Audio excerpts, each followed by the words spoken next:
విదేశీ విద్య అంటే ఇప్పుడు కాదు, గత 30-40 దాదాపు 50 సంవత్సరాల నుంచి కూడా విపరీతమైన ఇంట్రెస్ట్ ఉన్న ఒక విషయం. ఏ దేశానికి వెళ్తే బెటరు, యూఎస్ఏ బెటరా, యూకే బెటరా, ఇంకేమైనా దేశాలు బెటరా, వీటన్నిటికీ సమాధానాలు చెప్పడానికి we have a one stop solution. US, UK, Canada అయినా, ఆస్ట్రేలియా అయినా, budget wise, jobs wise, PR options, visa conditions, వీటన్నిటిలో దృష్టిలో పెట్టుకుంటే UK is the best option. జాబులు లేకుండా ఉన్నవాళ్ళు ఉంటారు. అలాంటిది విదేశీ విద్యలో పెట్టే ఆ 2 సంవత్సరాలు వాళ్ళకి విపరీతమైన లైఫ్ లాంగ్ సెటిల్మెంట్ ఇచ్చేస్తుంది. One of the best universities, మంచి ర్యాంక్ ఉన్న యూనివర్సిటీస్కి మనం పంపించడం జరుగుతుంది.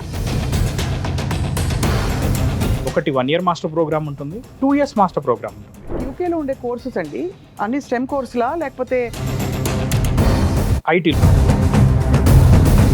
హోటల్ మేనేజ్మెంట్, ఎంబీఏస్కి, బీఫార్మసీలు కానివ్వండి, ఫిజియోథెరపీలు కానివ్వండి, వీటన్నిటికి UK is a multiple sector. యూకేలో మనకి 10 లక్షల మాస్టర్స్ కంప్లీట్ చేసాం.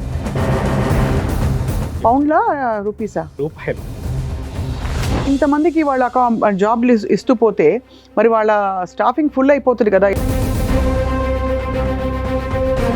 ఇప్పుడు నెక్స్ట్ ఇయర్ నేను ఏం చదవాలి ఏంటి అని ఆలోచిస్తున్నాను, మిమ్మల్ని అప్రోచ్ చేయాలి. నెక్స్ట్ ఏం చేస్తారు మీరు అసలు? కంప్యూటర్స్, ఇప్పుడు మెకానికల్ కూడా చూసుకున్నా కానీ యూకే కూడా one of the top hub. Architectural అవసరం కూడా యూకేలో ఎక్కువ ఉంటుంది. హోటల్ మేనేజ్మెంట్ గురించి చెప్పుకోవాలనుకుంటే UK is a huge demanded course. మనకి టోఫెల్, జిఆర్ఈ, ఐఎల్ట్స్ ఇట్లాంటివి ఏమి అక్కర్లేదు. మొత్తం పాస్పోర్ట్ దగ్గర నుంచి వీసా వరకు మొత్తం మన ఇండియన్ టీం చూసుకుంటారు. అంటే స్కాలర్షిప్ ఇవ్వడం అంటే అది ఎలా వస్తుంది చెప్పండి? స్కాలర్షిప్ అనేది కన్సల్టెంట్ మీద డిపెండ్ అయ్యింది మేడం.